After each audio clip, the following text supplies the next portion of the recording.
Hi everybody and welcome back to my vlog, Sweet Caroline RD2B. I am here today with Callie Nichols. Hello. Welcome, Callie. Thank you. And we are here today to talk about vegan diets. So Callie is vegan. She's been vegan for several years now. We're going to hear more all about her diet and her lifestyle. And I'm going to ask her a few questions and she is going to provide us with lots of really good information. So Callie and I know each other from undergraduate. We are both studying to be registered dietitians. So we are not medical professionals, but we'll give you the best nutrition advice that we can give you. So again, welcome Callie. Thank you for being here.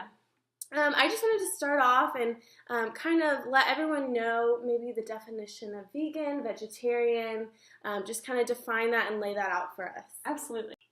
Yeah, so there are a lot of diets that people follow, and there's a lot of terminology out there. So just to clarify some things, vegetarian technically means no animal products at all. But if you hear someone say, I'm vegetarian, usually it means that they just don't consume meat.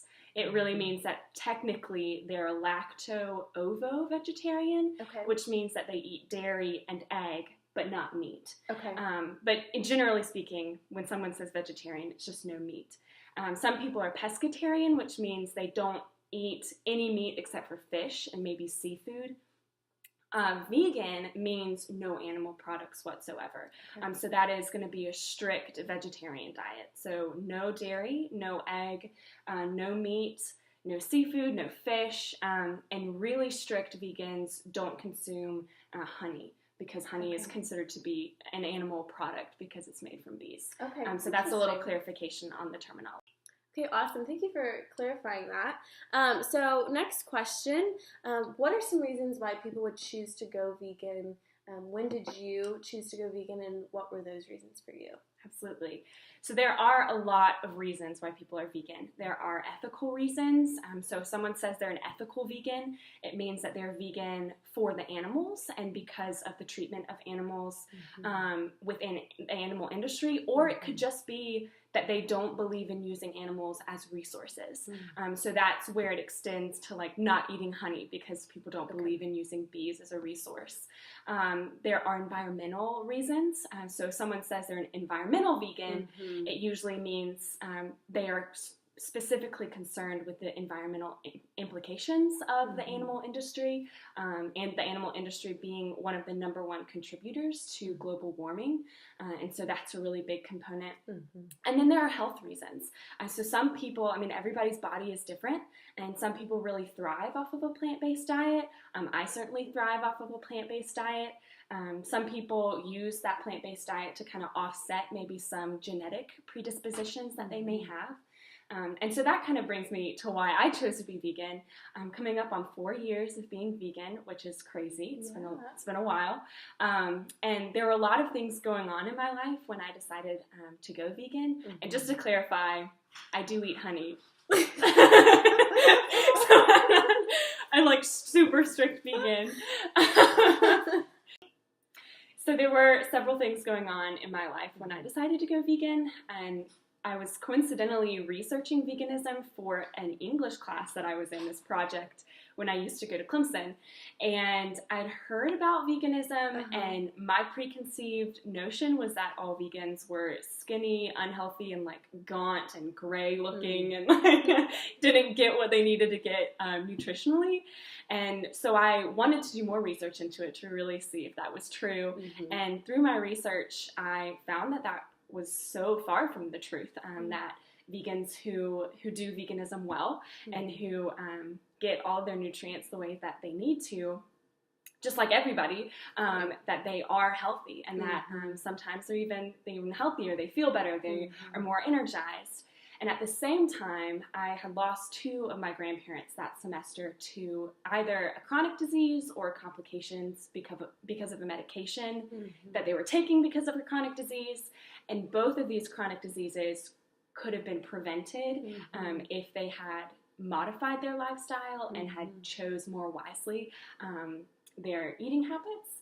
And so anyway, so all of that kind of culminated, and I was synthesizing all of that information and decided to adopt a plant-based diet and just see if I felt better, just to kind of offset maybe some of that genetic predisposition that I may have had because of my grandparents. And so that's why I decided initially was for the health benefits of veganism.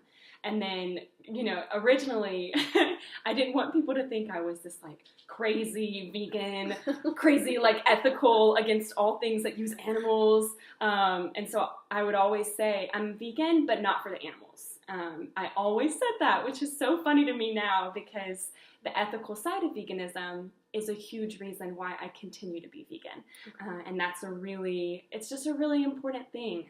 And I'm a Christian, and I really do believe that we are a steward of this beautiful earth that we've been given, and of the beautiful animals and creatures on this planet, and to not use them wisely and to not treat them with care and love. I don't believe in, and I don't want to contribute to that. So that's kind of one big reason why I continue to be vegan. Yeah, absolutely. That's great. Thank you so much for sharing. You're welcome. So kind of transitioning then, can we talk about, maybe discuss the health benefits of being vegan, or mostly vegan for those of our viewers who want to continue eating some animal products? Maybe as future registered dietitians, what does the Academy of Nutrition and Dietetics say about being vegan or vegetarian? Yeah. So the Academy of Nutrition and Dietetics has come out with a position paper and a position statement regarding vegan and vegetarian diets. And it is their position that a vegan diet is healthy and helpful at every life stage. So from pregnancy, lactation, through childhood, all the way through older adulthood, it is healthy for you. And again, if you are wise and you really do your research, it can be really great. It can really benefit you. So kind of addressing some of your original questions. And there are a lot of health benefits associated with adopting a plant-based diet. And when we think about a lot of the diseases and conditions that face the United States right now, those are going to be cardiovascular disease. That's our biggest, kind of the number one killer. We have cancers and diabetes. These are really, diabetes and obesity really those are three huge problems that face the world, and specifically the United States. So kind of thinking about how the plant-based diet addresses those things. If you are eating a whole food plant-based diet, it's going to be lower in sodium, lower in saturated fat, lower in a lot of cholesterols, and so, or at least kind of the bad cholesterol that we think of.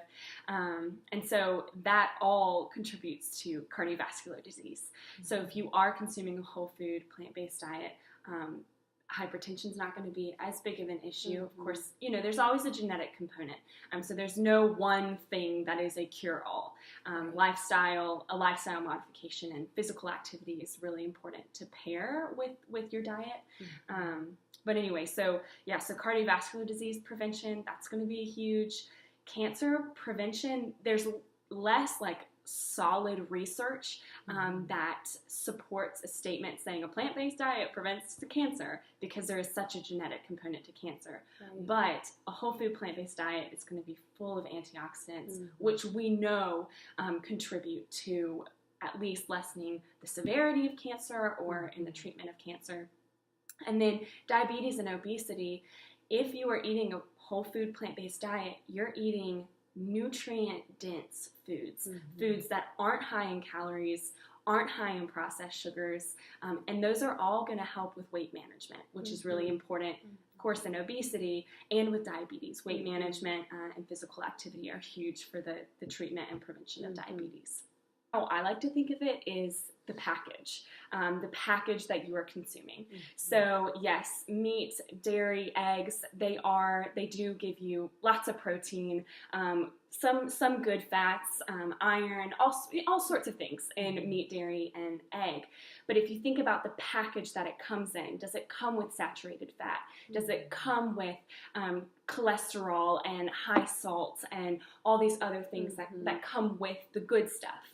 And how I think about plant-based diet is you're getting all the good stuff, but the package that it comes in feels cleaner, and it's not as tied with all of those, high salt, high saturated fat, high cholesterol, those things that can lead or can contribute to the development of some chronic diseases. And really thinking about a plant-based diet, I kind of think of it in comparison to a typical Western diet. So typical Western diet, which is what the majority of Americans consume and what the majority of the world is beginning to consume because of the United States, it is high salt, saturated fat, lots of fat in general, energy-dense foods, so foods that just give you a lot of calories without a lot of your good nutrients. That's kind of your typical Western diet, very high in animal products. And so if you want to continue to consume animal products, that is absolutely your choice, and there really is nothing wrong with that. But choosing wisely and choosing to really have a diet that is high in vegetables and fruits. You will not meet a registered dietitian who says not to eat a ton of vegetables, fruits, nuts, legumes. Those are all things that we know are so good for your health, and they are so replenishing for you and your cells, and they're just wonderful. The package that it comes in is so good, and so really consuming foods that present such a good package, and then if you do want to consume some animal products, that's fine, but just choosing wisely on things that are lower in saturated fat, lower in salt. So that's kind of... And I want to point out, Callie, even the USDA My Plate guidelines, if you look at the picture of the plate, it is half of your plate, fruits and vegetables, consuming a grain, and then lean meats, low-fat dairy products, and limiting those in your diet for those who are consuming animal products. Yeah, absolutely. And I will also say that, I was fairly healthy before I made the transition to being vegan, but since being vegan, I no longer have a lot of my kind of gastrointestinal issues that I used to have my whole life.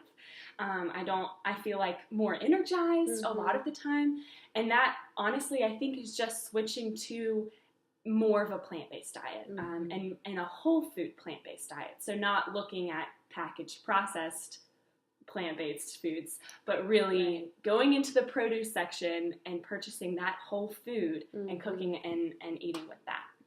And that is so important, Callie, because can you touch on the importance of choosing whole foods? Because some vegans, just because you're not eating animal products, just like with any other diet, just doesn't necessarily mean you are healthy automatically. Yeah, absolutely. It is funny because whenever I say I'm vegan, people automatically assume that I'm a health nut and that I'm healthier than anyone else in the room, which is not always the case.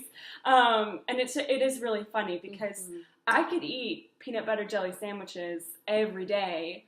I could eat, Ben & Jerry's non-dairy ice cream every day and still be vegan. And that a lot of, that I could be an ethical vegan maybe and choose to eat that way. But because I value my health and I, definitely value the health benefits that come from eating a plant-based diet, I choose to eat more of a whole food plant-based diet. Right. So again, getting to the source, instead of eating, instead of going to the freezer section and getting a frozen meal, looking at the components of that meal and saying, okay, let me get some black beans and make those myself, and broccoli and just beautiful food. It's beautiful food. I love food because it's just so beautiful, and really making your plate colorful with plant-based foods. It's something I'm really passionate about, and you will reap the benefit of eating a colorful plate and of eating a diet that has a lot of variety. Yeah, absolutely. So transitioning next, kind of want to touch on maybe if you take any supplements in your diet. I know maybe people watching have heard protein and B12, vitamin B12 are really important if you're choosing a vegetarian or a vegan lifestyle. So I'm going to let Callie kind of touch on that and explain if she is currently taking any supplements and what she does to kind of combat or utilize and get those macronutrients and vitamins in her diet. Yeah. So a vegan diet has all of your nutrients that you need, your carbs, your fats, your proteins, all of your vitamins and minerals except for one. So vitamin B12 is the only micronutrient, the only nutrient that you will not get from eating plant-based foods. And that's just because of our soil. Our soil is depleted of a lot of the bacteria that we used to have. It's very sanitary now. And so we used to be able to get B12 from plant foods a long time ago. But through sanitization, we no longer can. And so I do take a B12 supplement. Usually there's a spray. You can also get some sublingual strips that you put underneath your tongue, which is really good for absorption because you have these tiny little capillaries under your tongue, and so it goes straight into the bloodstream. Some people get B12 injections, which are an intramuscular injection, usually like every 3 to 6 months, depending on the need. And some people take a pill, but usually I do the spray. I also, though, I have an iron supplement, which I'll talk a little bit about iron in a second, but this iron supplement also has B12 in it. Okay. So if I'm taking, depending on my menstrual cycle, because we as women, our iron needs change depending on where we are in our cycle, I do take an iron supplement just to be cautious, and just because I do find that I feel better when I am on my period and taking an iron supplement. So when I'm taking the iron supplement, I don't take the B12 spray because the supplement has B12 in it. But talking about iron a little bit, iron is in plant foods. It is rich in foods that are rich in protein. So a lot of your beans, nuts, legumes, some vegetables, lots of grains have lots of iron in them. So there's no need to eat meat for iron. But again, depending on where I am in my cycle, I will take an iron supplement. And again, like I said, everything you need is in a vegan diet except for B12. Osteoporosis, though, does run in my family, and so I take precaution and take a calcium supplement. It's a plant-based calcium supplement, so it's made, if you look at the ingredients, like algae, apple, beet, broccoli, these are all foods that you could get calcium from the source if you really wanted to, and if you eat these in your diet a lot. Carrots, spinach, so all sorts of good stuff in here. And this also has vitamin D in it, which helps with the absorption of calcium. So I'll usually take one like maybe every other day, just as a precaution. And also I'm in college and I drink a lot of coffee right now, and coffee increases urinary excretion of calcium. So again, just kind of a precaution in general. It makes me feel better going to bed at night knowing like, okay, I have got my calcium. But you could eat your calcium in a plant-based diet, no problem. And then protein, a lot of people have questions about protein. And really, if you eat a diet that has a lot of variety, you're eating lots of nuts, legumes, lots of different kinds of vegetables, you will get your protein and the protein that you need. No problem. Now, if you're just eating fruits all day, not so much. If you're just eating vegetables, not so much. But again, if you are eating a balanced diet, balanced meals, whole food, plant-based diet, no problem. I do like smoothies though, and smoothies and juices, I just feel a lot of energy when I do kind of incorporate those into my diet. And so in my smoothies, I do use like a raw organic protein, which I think is mirrored. But anyway, it's vegan, dairy-free, and it is raw. And there's debate out there whether or not raw is better for you or not. But I just like that because it's raw, there's going to be less processing of what's in the powder. And one scoop is 22 grams of protein, which is so much. Right. So I usually just do half a scoop in a protein. I'll pack it with spinach and almond milk and a banana, all sorts of just smoothies. Just a really great way to get a lot of good stuff in, and it's convenient when you're on the go. So those really are the only things that I add to what I eat. Okay, so what advice or recommendations would you give to someone who is looking to transition into a vegan diet? Yeah. First of all, go you. The biggest piece of advice I could give you is to find encouragement. It's rare, and it's becoming more popular to follow a vegan diet, but it's hard because most often, especially in the Southeast, if you choose to be vegan, your friends are not vegan, your family's not vegan, you kind of feel like you're a bit of an island. There's not a huge support system out there, or at least like a direct support system. So find encouragement, whether that's subscribing to vegan YouTubers that you really enjoy watching or that inspire you, or finding reading materials and books, and that's big. Another really big thing is to keep up with the research and to have a little arsenal packed for you, because you're going to continue to get questions whenever you say, I'm vegan. The first question, I promise, in any given situation is, where do you get your protein? That is the first question that people ask. And so having your arsenal ready to fire and just having just a bank of information that you know, and the reasons why you are vegan, you really want to be able to communicate that well, because unfortunately people expect that from you. They expect a good answer, and if they don't get a good answer, they're gonna use that as a reason for why they don't choose to eat a plant-based diet. So yeah, definitely keep up with the research, and continue to encourage yourself. And I love Pinterest, so I love cooking, so I love going on Pinterest and finding inspiration, new ways to cook things, new spices, experiment with different cuisines, different parts of the world use spices differently, and so it's really fun to experiment different ways of cooking vegetables and grains and all sorts of different combinations of plant-based food. So yeah, that's a huge thing. And then I think my last thing is just give yourself grace. It's so admirable to make a decision to be plant-based, whatever your reason is, whether that's health reasons, ethical, environmental, whatever it is. You need to rest assured, like, you are making an impact on the planet and on your body and on your friends and on your communities. You really make an impact by choosing to eat a plant-based diet. So give yourself grace. Sometimes we slip up, and it's okay. No one is perfect. I eat honey. I am not a super strict vegan. I maybe have some leather boots in my wardrobe. I'm not super, but I'm gonna give myself grace, because anything that you do is helpful. So yeah, that's kind of advice, and definitely but I think number one is just find support, whatever that support looks like for you. That's great.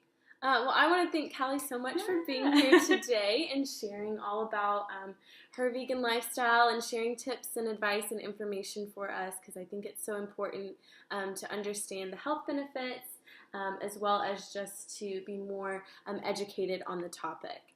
So thank you so much, Callie, for having me. Thank you for having me.